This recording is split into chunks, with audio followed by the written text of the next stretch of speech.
T minus 1 minute.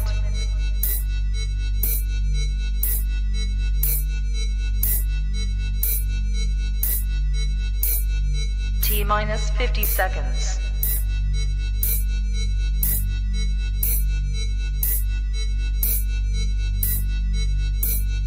T minus 40 seconds.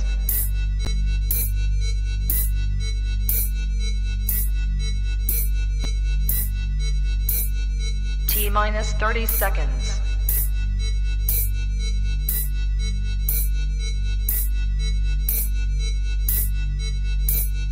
T minus 20 seconds.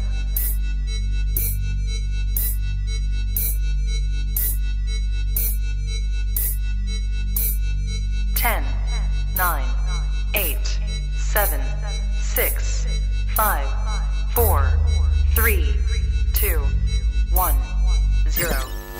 Own it, own it, own it, Kong. I own it. It did. Women's Wrestling Talk, the #1 women's wrestling show on the planet.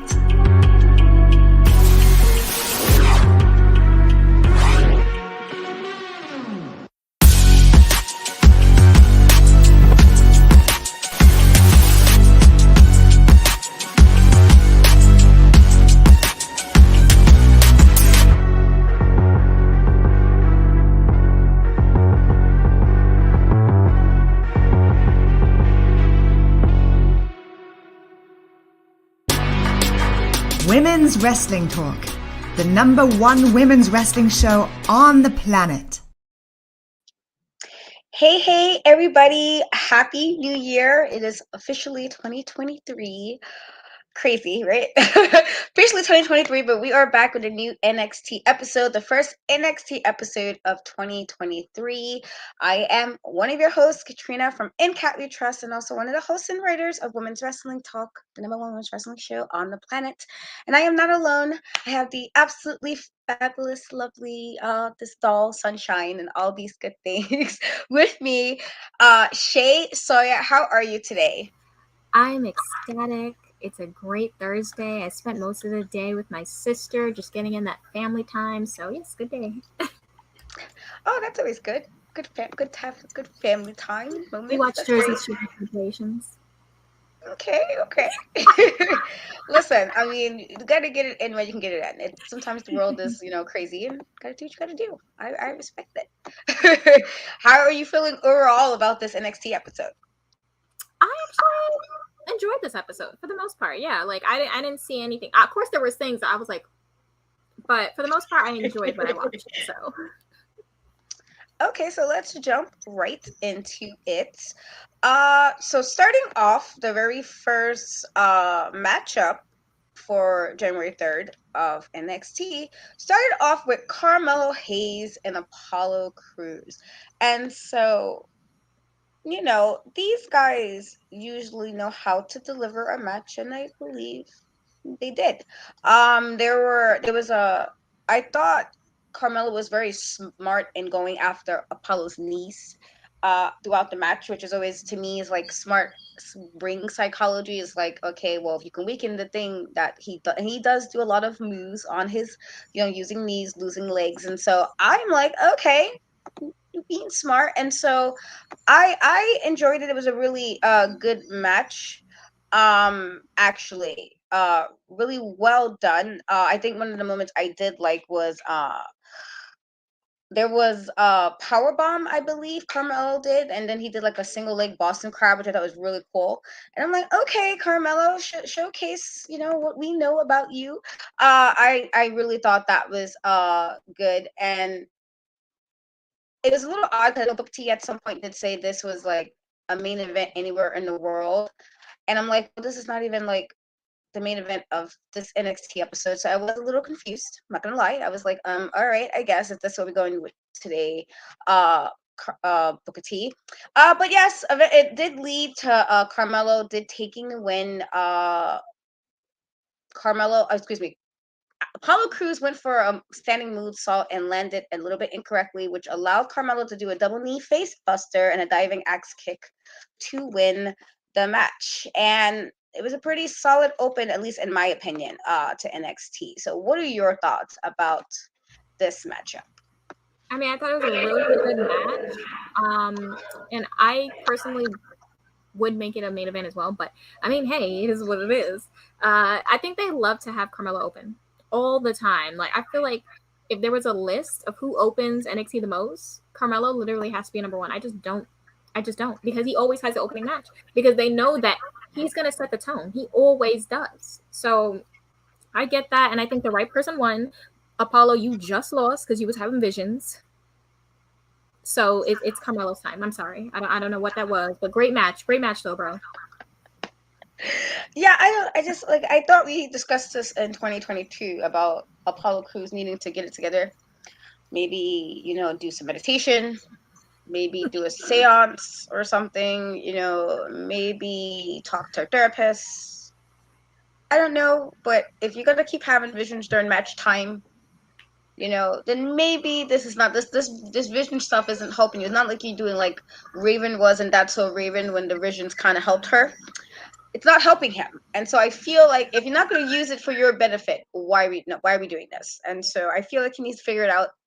Maybe meditate, kumbaya, siege it up, and maybe it'd be a little better. I'm like, bro, again, just going into the new year with the shenanigans, just going right into the new year as the first week, and you're already on the shenanigans.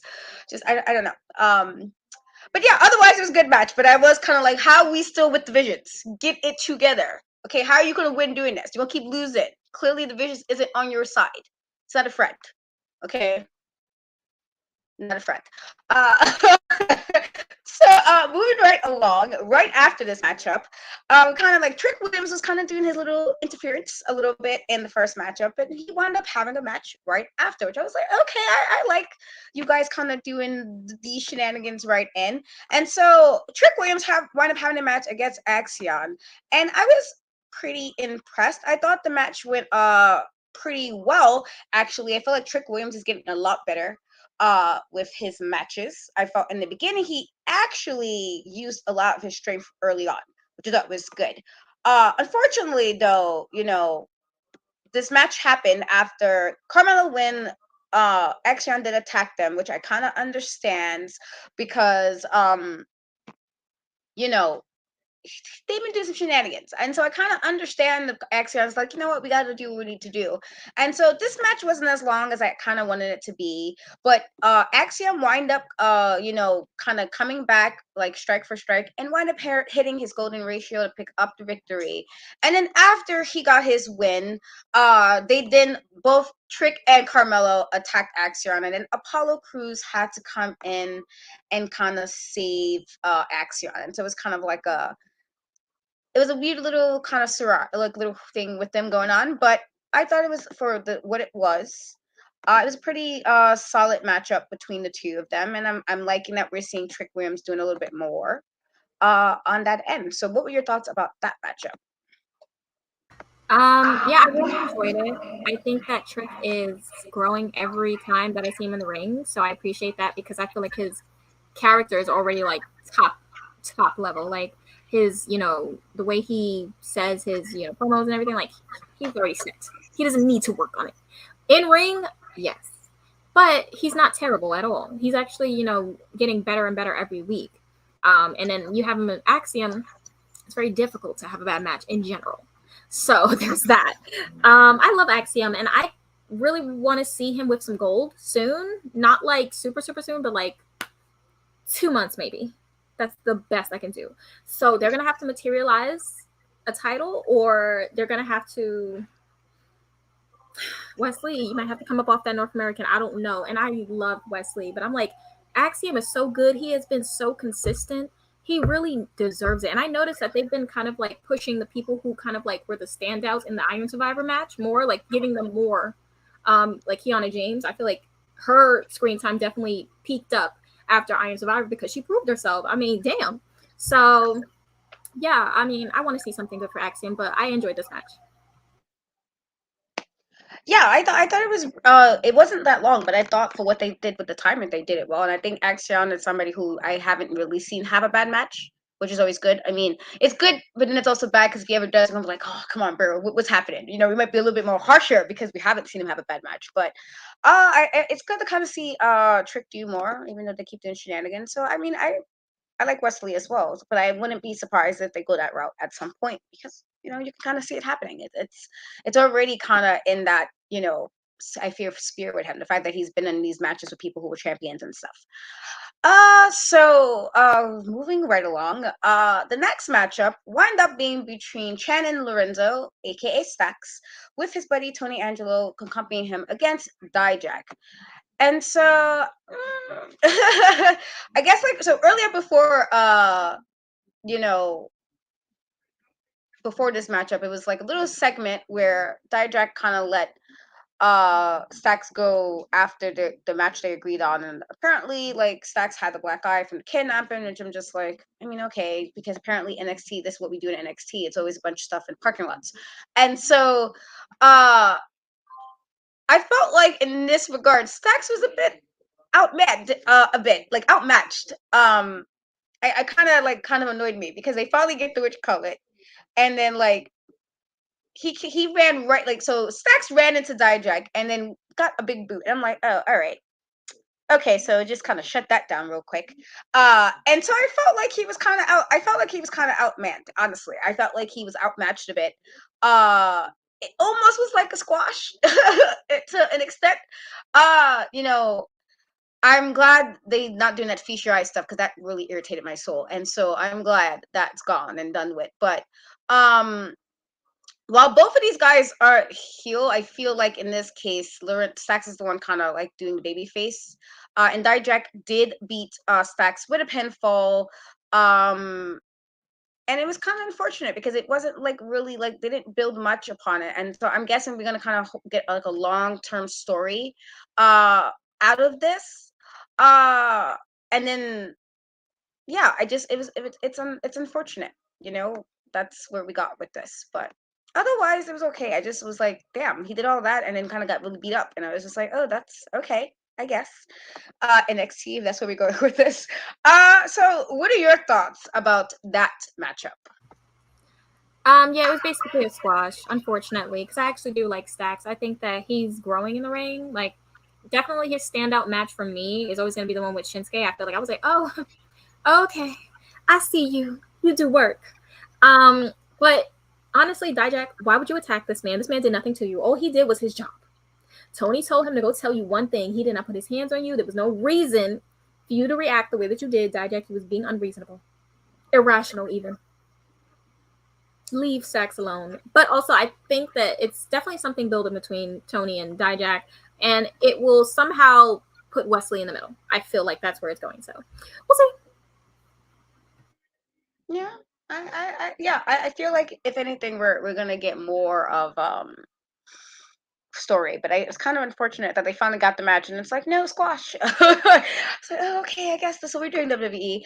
And so after this, there was a little segment with Wesley agreed in a interview that he will give the winner of this match the next shot at the NXT North American Championship, which wind up being Dijak. So I guess we're gonna see a matchup between Dijak and Wesley for the North American Championship, and I'm not really sure how I feel about that because like, I'm glad you're not doing that weird stuff anymore, but then it's also like, do I really want you being a champion right now? And no, I don't really feel the urge. Like, yeah, I can see it. Like, no, I'm not there.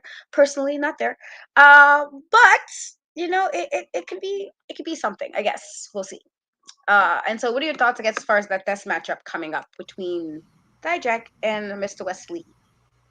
I mean, I think it could be something. I mean, we've seen his matches, you know, with Keith Lee, and yeah, I mean, I feel like Dijak definitely is capable of, you know, putting something meaningful out there in that ring. And I mean, obviously, we know Wesley is 100% capable of that. So, I mean, I'm thinking positive thoughts about it so far. But I also don't like that he just skipped the line. What? This is crazy. I don't know. Tony D was robbed. I'm kidding. No, that does seem to be a thing though with everybody skipping a line all the time though. I'm like, all right, yeah, I'm about to like I said, I'm about to make a challenge because that's all we need to do. Like I just be like, oh, it's my time and we get it. okay, I'm kind of like a little like, why are everybody just doing this all the time, like all the time? But yeah, I guess we'll see. I think it's gonna be a solid match, but I just feel like you get one match and now all of a sudden you get a championship match. I guess that's what we're doing these days. So next up, we kind of had a bit of the women of NXT kind of called their shots at Roxanne for the women's title, and so it kind of starts off with Gigi Dolan and Gacey declared that 2023 as Toxic Attraction's year, and that they were going to claim a shot at the NXT Women's Championship. Which to me was a little weird because I'm like, there's two of you, and this is not a tag team title. So what do you mean we are taking, like, are you going to share the belt? Is it going to be like, yeah, we're both champion if you win? Is that going to really work with two of you guys in this situation when you guys are earning a little bit funny? No. And so it was like, okay, I mean, I guess. But then we wind up getting Cora Jade, Wendy Chu, Zoe Stark, Indy Hartwell, and Nikita Lyons kind of all interrupted the segments. And then once the Hall got there, it kind of got into a bit of a brawl. And so we got a whole brawl with the women's kind of getting a little buck wild. Situation. And I'm like, okay, I mean, I guess if this is how you guys got to settle who's the next person in line. And so it became a big thing where then all of a sudden we had like all the women I felt that was in NXT was gonna be there. And so this wound up leading, it was unfortunate because I kind of like wanted to see what Zoe was going, because I've been saying that because I said before she became heel and she was a face and was all those shenanigans with Toxic Attraction, Mandy Rose was champion. And so kind of wanted to see what she was going to say, and I felt like she didn't get the promo off the way she needed to, and that kind of made me sad a bit. And I do like that, in this regard, they're going to have, so Roxanne did come out and say it will be a 20 minutes, 20 women battle royale for the next person who will challenge her at NXT Vengeance Day. And so I'm glad that it's not another person saying, oh, we're just the next person in line, like the men apparently seem to do in NXT, and get a title shot. I like in this regard, okay, like we're gonna have a situation where it's like, okay, at least you'll fight for it, and then maybe we can see who's gonna fight her. Yeah, I mean, yeah, maybe Roxanne is just being nice. Roxanne is a sweet soul, and I felt like she was trying to be nice about it. Me personally, like I said, if I was a wrestler, absolutely not talking mad shit to the top, talk shit. But yeah, I mean, it was all right of a segment for me personally. And it was even a thing which we would get into because it was even a situation during that where Isla and Alba Fyre kind of was doing some stuff too, which led to a whole other thing which I will get into. But yeah, it was all right. I thought it could have been done a little better as far as if you're gonna all do this is a 20 women battle. And we do have a good chunk of women on the NXT roster, so you can really do something with this. But it was unfortunate because I felt like nobody really got their promos the way they could have. And that was unfortunate because I'm like, a lot of you guys know how to do stuff for the most part. So why felt like they were struggling a little bit, and it kind of made me sad. But I am interested to see what's going to happen with the Battle Royal, and I'm interested who's going to be the challenger to Roxanne. So what are your thoughts about this segment? Can I just say, Thea didn't even have no problems with nobody. She didn't have no skin in the game and still came out said, I want to fight just because. Chase you. Y'all need to get your conduct together, because why is she got so much pent up that she just came out there just to fight for no reason? But what I will say is I do like these type of segments because it's almost like a rebirth. So they have a new champion. It's been a long time. I think it was like 413 days for Mandy's reign. So to now have, this new champion, it's like we got to reintroduce there's all these contenders. So I felt like that was what that segment was for, to be like, look at all the contenders we have, and we're going into a new era. That's how I saw it. I do agree with the stuff about, like, I feel like they weren't able to really get off what they were saying, a lot of them. Like, it was a little bit too much. I will say Cora ate them. Everybody. That's all I gotta say. Because, Cora, one thing, she gonna talk. She's gonna talk. And she gonna eat you up every time. That's all I can say. But I enjoyed it. Cora. Okay. You know how I feel about Cora. I'm just like, I mean, I guess. However, with that being said, yeah, I guess we'll see. We'll see what the situation is with that. But yeah, I'm excited with regards to like, okay, we might get something, but I just felt it was just really unfortunate that we didn't get to really see what they could have said because it was too much going on, too many people at the same time, and everybody just can't seem to get that together all the time. So, it is what it is. And so, as I mentioned previously, moving on, that during this segment, Alba Fyre and, got into a situation with Isla and they started the fight into the parking lot, which because the parking lot seemed to be the place to be at NXT. And then it led out into the backstage area, which led them to having extreme resolution kind of match, which I thought was like, okay, I like that it's a resolution. New Year's coming in, and you got to make resolutions. A lot of people don't follow them. I didn't make none this year at all, because sometimes you just slack and you don't want to do all that. And so in this regard, this was very physical. I did like this. Like I put this picture up here because I was like, yes, sometimes you got to take the trash on out. And I was perfectly fine with her being wheelbarrowed. Like, discuss. Let's roll you out like you deserve. And I was perfectly fine with this. And so I'm like, you know what? This is what you need, Alba, because Isla was doing a lot of shenanigans the last couple of weeks. She was getting me tight. And so it seemed like, it was a lot, to the point where it was like the brawl took a bit to get into the ring. And I felt like Isla kind of got Alba into a situation where she was like, you know what? You're gonna have to embrace your dark side to mess with me. And I think Alba really started to do that. And so there were moments throughout this matchup that I really, really enjoyed. I think there was Alba hit a glory bomb, and then she was gonna, I guess, use still chair for a senton, but then Isla kind of threw it in her face. And I was like, oh, I don't know if I'm gonna let that slide if I was a wrestler. And then there was a moment I think when Isla tried to use like a wrench and a hammer, which I'm like, oh, okay, that's a bit uh aggressive. But yeah, I thought it was really good. I thought this was done well.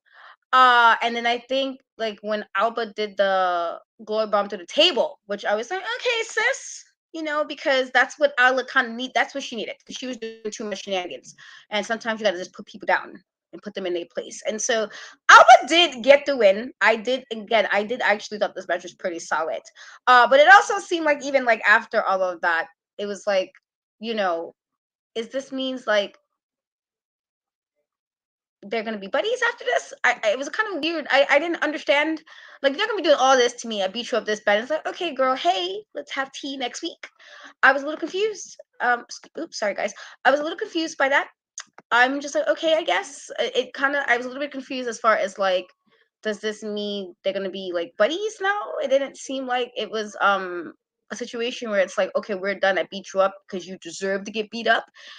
I didn't get that. But yeah, otherwise I thought it was solid, and I'm glad Alba got the win because Isla was doing some shenanigans, and you gotta just let people know. Sometimes you just gotta put your foot down, and that's what I thought Alba did.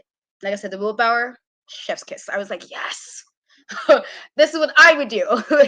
All of that to the trash, personally. And so I liked it. But what are your thoughts about the matchup, the moments, and I guess how it ended? I feel like these ladies have yet to let me down whenever they get into a ring. So far I've liked both of their, in NXT, I've liked both of their interactions. I feel like Isla might be falling into a place that I don't like at all. We're not going to do this thing where she's playing mind games and she's trying to get in your head to make you be more of like the dark side and just so you can be stronger because she wants to bring it out for her to lose. That is the Bray Wyatt effect before he won the world title. And that didn't work. Stop having them do all the work to like, I'm playing all these mind games, I'm doing all this extra stuff just so they can take a loss to say, I brought out the darkness in you. I brought you to your true. No, because it doesn't work for the person that's doing the manipulating later on because it makes them look less of a threat. And she just got here. That's all I gotta say. Yeah, I agree. I feel like that only works, and it's weird thing to kind of replete that because it's supposed to be like supernatural type characters, and so once maybe, but it's like every time we're gonna just skip the dark side. Like maybe is it really a dark side? I'm just like agitated. Like me, just like, you know what, sis, you deserve a couple of slaps for doing these shenanigans all week. It's like, no, I don't know if it's me dark side. I'm agitated. Like it's not even a dark side. Like I'm annoyed. You annoyed me. We're not gonna go into 2023 with these shenanigans. I feel like that's not even necessarily a dark side. It's just like she was tired. You literally spit something on her face when she had a title shot. She finally got a correct title shot. Like, you know, after with no interference, after all the stuff she was doing to make sure Toxic Attraction didn't, you know, and here you come out of nowhere. Like, she's tired. I don't even call it the dark side. Like, sis had enough. Okay, like, if that's the dark side, then I have a dark side all the time. In that case, sometimes people in we live in New York, you know how it goes. People are annoying. Does that mean now that I'm agitated, I'm embracing my dark side? Probably not. Just means I'm kind of annoyed. You know, showtime coming at 7 a.m. I want to hear that. Okay, I don't want to hear that. I'm a little agitated. Doesn't mean I'm embracing my dark side. It just means that I'm annoyed. It's too early. I want to hear this. I don't care about the same dance you all seem to know how to do. All of you. Everybody. Okay. I just got on a little tangent, but I'm just saying I don't know if it's dark side or mostly just she was kind of annoyed. And she deserved the right to be annoyed because it was a lot happening. But yeah. So moving on, the next matchup, which I thought was actually was Javier Bernal versus Oro Mensah. I always feel like I'm saying his name wrong. And so I felt like I didn't know really how to feel, I guess, about this matchup. Honestly, I'm gonna be honest. But there were moments that was like, okay, it's pretty solid. Things that I liked. So it was a weird thing that Javier apparently has like a late Christmas album, and I was like, I mean, I guess if this is what we're doing. And so during, you know, after interrupting the interview, then, you know, he didn't interrupt his entrance. I'm like, oh, you being extra right now. You know, now you're doing too much shenanigans. And so when Oro did his spring bird moonsault and the wheelbarrow kick, I was like, you know what, Javier, that's kind of what you deserve. Because why are you coming during my interview about your little raggedy album? Christmas is past. We're not in a new year. Okay, new time, new season. Why are we? And so, you know, I'm just like, okay, this is. I actually, not gonna lie, I at first thought maybe Javier would get it because he felt like he was dominated for a good point of it, but then our Oro kind of changed it around and he wound up, you know, getting the spinning heel kick and win the match. And while he is a bit entertaining, I'm not gonna act like Javier is not entertaining.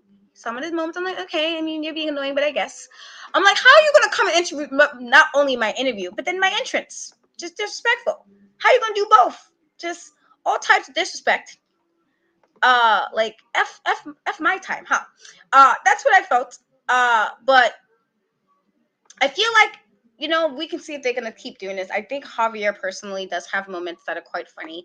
But I was like, listen, if Oro didn't get this win, I would have been mad because how are you gonna mess up with your little Christmas album like Christmas didn't pass? We're in January now, okay? Suck it up. Suck it up. It is now time for what happened in New Year, Martin Luther King Day, okay, and then Black History, some stuff like that. That's January. We don't need to worry about Christmas now. You got to wait to the end of 2023. So anyway, how's your thoughts? Because I felt like it wasn't too much of a squash. It was quick, but I didn't feel like it was too much of a squash match. It was like enough there. So what were your thoughts about this matchup? Yeah, no, I enjoyed it. I mean, it was short. It wasn't like a super long thing, and I do agree that, you know, Javier definitely was on the receiving end for the most part. Now, my thing with him is I feel like he's like a comedy character right now. So, and he hasn't really had a match yet to really like say, oh, he's like a contender. He's still in that early phase. So therefore, he can basically like, you know, take a loss. It doesn't matter. Now for Oro, he's being reintroduced. You know, he's had a few packages the last few weeks. So, you know, I get it. They want him to, you know, get billed because they're about to really do something with him. And Javier is still like, you know, the jokey character. So it's okay if you take a loss. And I think he's also very talented in the ring as well. I'm glad he had this time to really show, hey, I'm more than my jokes and my funniness.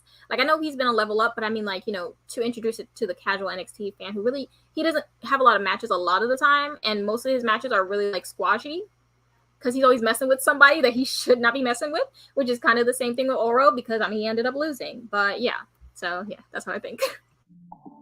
Okay. Yeah, I guess we'll see. We'll see. but I do think they're making him a lot jokey, as you said. Like it's like, and that might hurt him in the long run, but we'll see.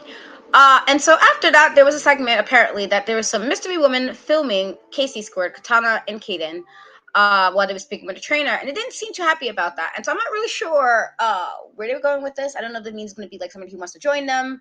Is this a new person that's making a debut? Is somebody returning? Or is it like, okay, there's going to be a new threat? So what are your thoughts about that matchup? I'm excited to see where it leads. I always like those little ones, like who's spying? Like now I'm like all, into it. I'm like, I'm invested. Like who was it? Tell me. And what do you know? Yeah, I'm kind of interested to see where it goes as well. But I think it would be pretty solid. I feel like, again, I'm glad they're being used more. And it's not like, like, okay, about time, because I don't know, they were doing some shenanigans before. And so moving along to our next matchup, we had Andre Chase, accompanied by Chase U, versus Drew Gulak, and he was accompanied by Hank Walker.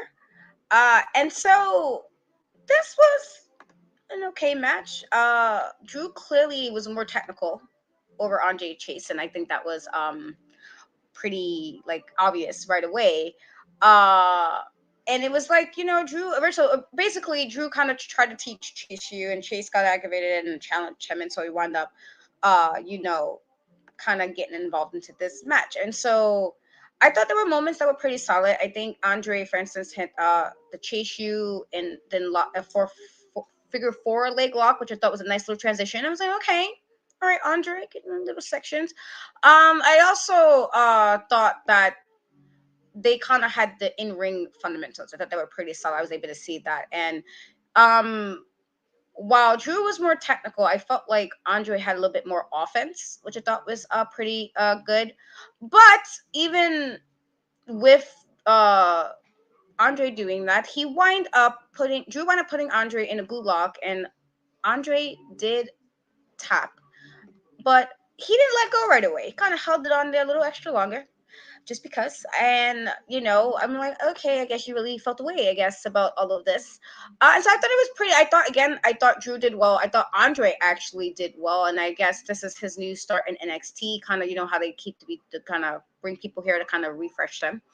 And I'm kind of interested to even see what Drew's going to do, like if he fights somebody like Axiom on something, because I feel like that would be a good like thing with difference.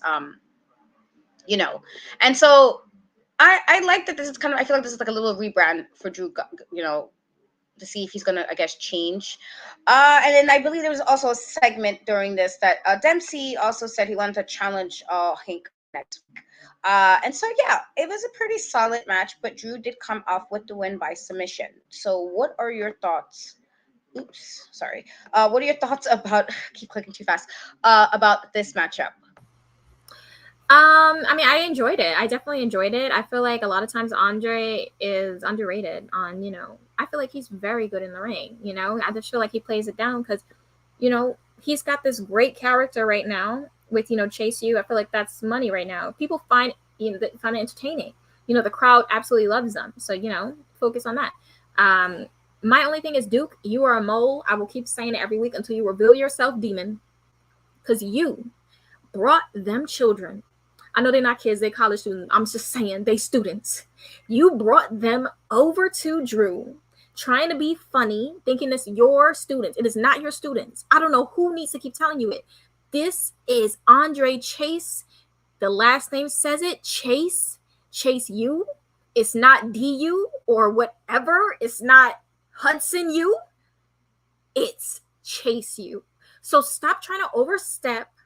Stop trying to poison the mind of his students with your foolery. And you knew that Andre was going to feel away. You knew that he was going to say something. And you knew that Drew was going to do what he did. Do what he did. And he beat him. He beat him badly. And this is Duke's fault. Duke, I know what you were doing. Also, someone pointed out to me with Drew is I notice every time that he gets like angry, or if he feels threatened by someone, if they're doing too much, then that's when he snaps and he starts with that extra holding tight, trying to kill somebody. What is going on with you, Drew? Clearly, somebody needs some therapy. He better go talk to Apollo Crews, and they can do this together. And so right after this matchup, there was a vignette with about the rivalry between Indus Share and the Creed brothers, which I thought it was pretty cool. Like, if you kind of need a little refresher, I thought it was cool. So, what are your thoughts about that? This is just stupid. Like, the reasoning behind it is what I can't take. It's just like, respect. You want to fight me for respect? Like, I will tell you I respect you. You don't have to fight me. This is ridiculous. I don't understand it. But you know what? Hopefully they have a good match. The Creeds better not lose. I don't care. I don't care what they thought they were coming here to do. I don't want to see Julian on his back. Period. I mean, see, that's the thing. This is where we might differ, because if somebody told me I'm going to say I respect them, excuse me, and this is why I would be a heel, because you're not talking to me like that, first of all. So maybe I don't want to fight. I'm a tiny person. I'm not going to lie and act like I can just beat up everybody. That's a lie. I'm not crazy. I'm tiny, okay? But I got to respect you. Why? What did you do to earn my respect? And that right there would be like, you know what, Katrina and I gotta beat you up. And I'm like, maybe you do, but I said what I said. Maybe I will get beat up. Maybe I will. Maybe you put me somewhere and throw me. I'm just laying there for the rest of the day, and that's fine. But I said what I said. I don't have to respect nothing. And so in that regard, I kind of understand, because I'm like, it is a dumb reason, but also I know me well enough to be like, and I don't need to do nothing. I respect. Man, please. You better earn that, and that would get me in trouble. And so, in a way, I understand it, but it is also like, yeah, we don't need to fight, but also I know me enough to know that I'm gonna talk mad shit. You're gonna talk about I need to say I respect you. No, I don't. Okay, my mom don't talk to me like that. Okay, and this is my mom. Please. Okay, like no, absolutely not. Now I'm done. Don't do that, because now I'm looking at. Now I'm gonna be extra disrespectful because you said that. Don't tell me what I need to do. And so I probably would have to now fight because I said all this, honestly. And I know this about myself. I have to accept this. This is how I am. And so I wouldn't want to, but I probably would have to now, because I'm like, who are you talking to? You better save that for your buddy over there, not me. But yeah, I mean, I guess we'll see. I do agree that the Creed brothers better listen. You better not. I'm gonna have to be. I'm on there with you on that one. They better not. So moving along to our next matchup, or the last matchup of the night, rather. We had Joe Gacey popping up with the Schism versus Kofi Kingston, who was accompanied by Xavier Woods. And so I, once again, because I just feel like I need to mention this, I guess before that, Pretty Deadly did confront New Day to say they want another title shot, and they want to go to a gauntlet. And I'm like, all right, Pretty Deadly, I like you guys. At least you guys are trying to earn your place back, unlike some people who just think they can say what's happening. And so I respected that. But then also, I was getting a little annoyed with Booker T once again. As I've said about Booker T before, if you have not learned nothing else, stop being bitter. Let it go. Let the hurt go. Why are you now talking about his legacy? Don't do this. Now, yes, granted, there's that a little bit of legacy where Kofi was supposed to be Jamaican. I remember. Okay, I remember those shenanigans. And like WWE should act like we didn't remember. That's what they told us. So outside of those shenanigans, and we can maybe take that part of the legacy away, we're not gonna act like Kofi's a scrub. Like he didn't have his amazing Royal Rumble moments. Like he didn't make history. Like he's not part of one of the greatest tag teams staples of all time. Booker T is being bitter. Okay, I'm telling you, I gotta get my shirt together. Be better, not bitter. He's bitter. I'm tired of him. He's getting on my nerves. I'm like, listen here, Booker T. Stop. Let it go. And so I thought it was okay. But I clearly felt like, and I know I've seen Joe Gacey stuff like prior, honestly, to WWE. And so, but I felt like Kofi kind of had the advantage here. And so there were moments where it was solid. And I even can see like the other two members of the Schism, even as Rip and Jagger, can actually maybe even have a good matchup with New Day. I can see that. But I felt like Joe Gacey was kind of a little bit out of his league in an extent. Kofi wind up coming out with his trouble in paradise, as he should. And he wound up winning the match. And it was even a part where the Dyad went after Xavier, and then Kofi kind of got to them with a dive. But it was okay. It was an okay match. But I do think, even with the Schism being there and doing all the nonsense, Kofi Kingston kind of proved why, he is who he is. And so it was just like, okay, he lost. And I don't know, sometimes, you don't want people to lose, but you're kind of figuring out what's the purpose of them losing if you're trying to build them back up. I don't know. But it's clearly Kofi was the better one of this group, and he won the match. So what are your thoughts about this matchup, I guess? And the Schism kind of, and Booker T's shenanigans, because clearly he's feeling away still. Haven't let it go. No, honestly, it's ridiculous at this point. How I felt about the match was I enjoyed the match. Now, what I will say is I feel like right now they're just trying to kind of get everyone acquainted with a lot of new faces. So I feel like they're having New Day. Shout out to that. New Day has had the main event on lock. That just made me remember what Booker T said. You know what? Now I feel like it was shade when he said that. When he said, "Oh, this is a match that should be in the main event." Yeah, because you knew what the main event was and you was mad about it. I'm sorry. I'm like, now that I think about it, did he say that because of that? That would have been pretty funny. Long-term storytelling, period. Booker, do your thing. But I think that they're just trying to have them face as many of their, promising acts, trying to just get them seen. Because obviously, the New Day, they're popular. They do have people tune in. So it is beneficial to have, these newer faces and people you're trying to build be in the ring with them. Period. It's the truth. Yeah, but I mean, Kofi won, and that was sad. And I'm sorry, I like Joe Gacey, and I like the Schism, so I don't like to see him lose. But it is what it is. It's a New Day, and I don't think, obviously losing to Kofi is it's not an insult. So it was a great experience for Joe to have to kind of like build himself and show his face, and just have that experience of being in the ring with Kofi. But New Day. Yeah, you mentioned about Booker T, and yeah, see, just being a petty Betty, like, bro, let it go. I'm telling you, I'm gonna have to get this shirt done so I can just see Booker T and be like, read it. That's it. Don't need to say nothing else. You have to. I feel like I just now have to be him. Like, listen, gotta find the government name. Read. You read it. Take it in. Marinate on it, because every week you just feeling away. Let the hurt go. Okay, he is hurt. He is hurt, clearly. Let it go. It's fine. Okay, everybody can't be like, yeah, you all want to be great. Of course. Okay, I'm sure, every day people wondering how Shawn Michaels became Shawn. I'm sure. But stop. Let it go. And he's clearly bitter, and so he needs to stop being a petty Betty. I feel like I just need to get this shirt so I can just find him and be like, Booker, just read. Reading is fundamental. Let it marinate before you go into NXT, before you talk those nonsense again, because it's just nonsense, pure nonsense. But yeah, otherwise I feel like we all kind of want to see the rematch between New Day and Pretty Deadly, and so I feel like this was just a little side thing until this happened. I feel like we're gonna definitely get that Pretty Deadly and New Day matchup. And so moving on to the final segment of NXT, the first NXT of 2023, is the Grayson Waller effect. And his guest was Bron Breakker. And so, Grayson be doing the most.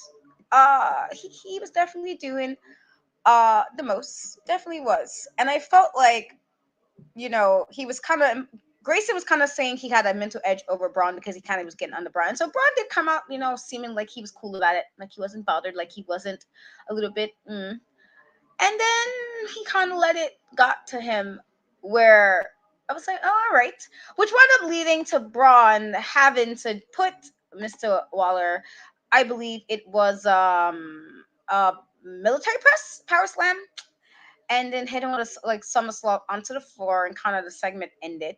And I'm like, you know what, bro? Okay. It was a little. I do feel like, if anything, because Braun is a champion, and he's been a champion now over a year, he shouldn't have let Grayson get to him this bad, because you dealt with worse. You dealt with, Jordan, who was mad, like, doing creepy stuff. Like, he was doing weird stuff. and you beat him twice. Grayson is light work. Why are you this? Grayson is like a little chihuahua who just want to barky bark, okay, because he feels away. He wants attention. Let me bark, bark, bark, okay? Little poodle, a little chihuahua who just feels away and like, let me woof, woof, woof, woof, and bark it up. And I felt like Grayson just like, don't let him say what he's gonna say. Don't worry about him. Why are you losing your cool to Grayson? Yeah, he can get on your nerves, but and I mean, granted, if this was me, maybe I would say something to you. I don't know if I would hit, but I would probably say something smart, but I have something smart to say back. I feel like you're a champion here. He wants your belt. Don't let him get under your skin. And so I felt like for this, it felt like, for me at least, that it kind of felt more like this was the beginning. Barkley, listen, that might be something later on too. But I felt like this was more the beginning of their feud. It was kind of weird because this is supposed to be leading up to your big thing. Why are you letting him get, like, by now you kind of should know how Grayson's antics are, that this shouldn't have bothered you so much. I mean, I was okay with him being on the floor because Grayson would do shenanigans, and yeah, he kind of got him the last time, but it was just like, why are you letting this get to you? Man, please let him say what he needs to say.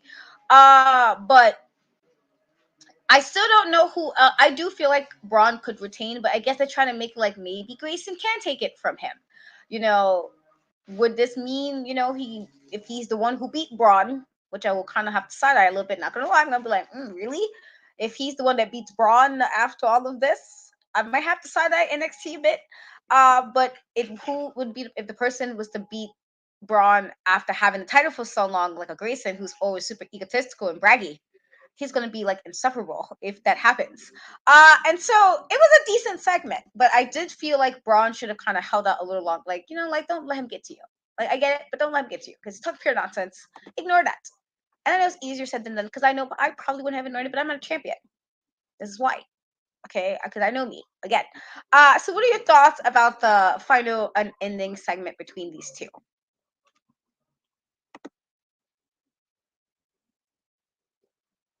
Mute it. This is literally like the feud that I have with the mute button. I swear to you, it's going to Mania. That's how serious it is. But Grayson, I'm tired of you. Oh, I'm real sick and tired of you messing with Bron. I think Grayson has been waiting to do this since Bron kicked him out of the locker room after he attacked Johnny Gargano. How he did, we didn't forget. And now he's trying to get his, you know, moments back. But you're not going to win. Honestly, Grayson can do all this stuff to, like, get in Bron's head outside of the match. But it's like when the match happens and the bell rings, it's like, how could you really, I mean, because at that point, he's just going to put hands on you. He's not going to have to stop himself or want to. You're not going to win, Grayson. At the end of the day, I'm seeing now it has to be Carmelo at this point. It just cannot be Grayson. I mean, it could be. I do agree they're very for the shock value stuff. I mean, randomly having Bron drop just to get the title back, that was annoying. It was very annoying. Doing the same thing with Carmelo, more annoying. So it's like, it's possible. So I'm a little scared, I'm not gonna lie, but I really think that Bron has this. Yeah, I think he has it too, but I wouldn't be surprised because WWE be doing shenanigans sometimes. You just be like, why we did this? Why are we here? But yeah, that is the wrap on NXT, the first NXT of 2023. It was a pretty solid show.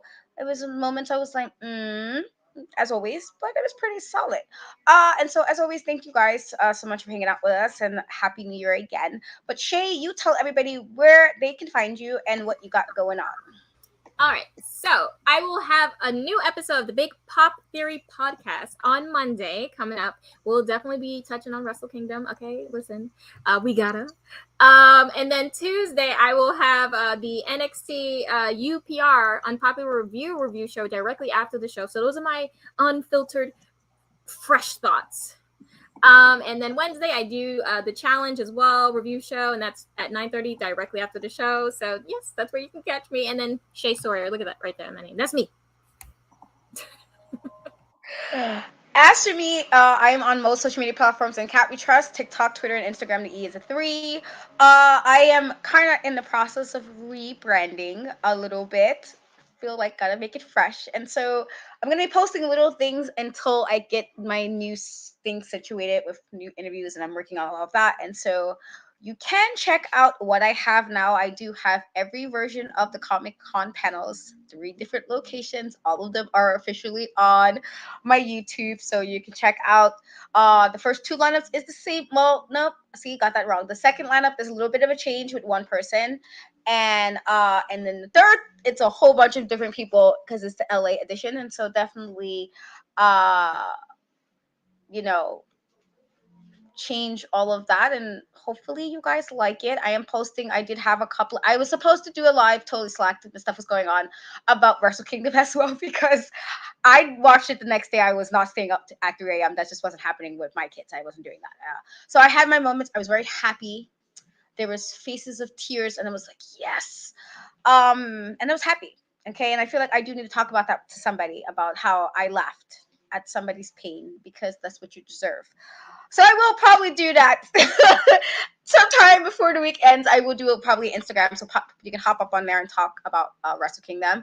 We got, awesome stuff happening with that. Miss Sasha Mercedes, and I was super happy about that. And so I will have little things up on my channel until the rebrand happens with different things. And as always, you guys can go www.talkpod.com, check out all the articles. We have articles every day. Check out our YouTube channel and Twitch. Subscribe to get notifications for any new videos. We pretty much have a show almost every single day of the week. So there's always a lot of wrestling content.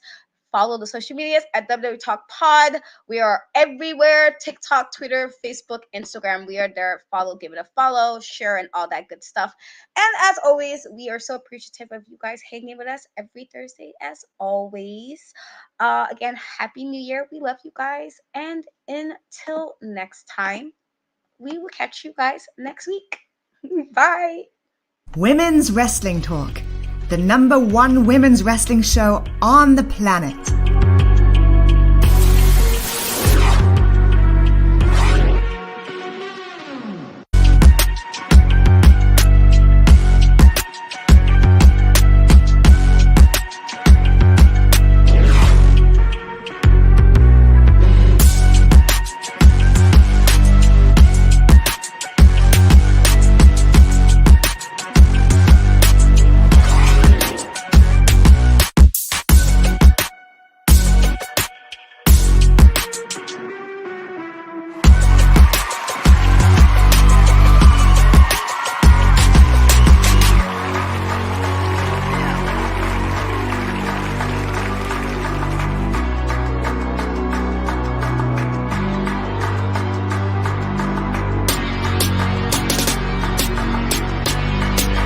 Women's Wrestling Talk, the #1 women's wrestling show on the planet.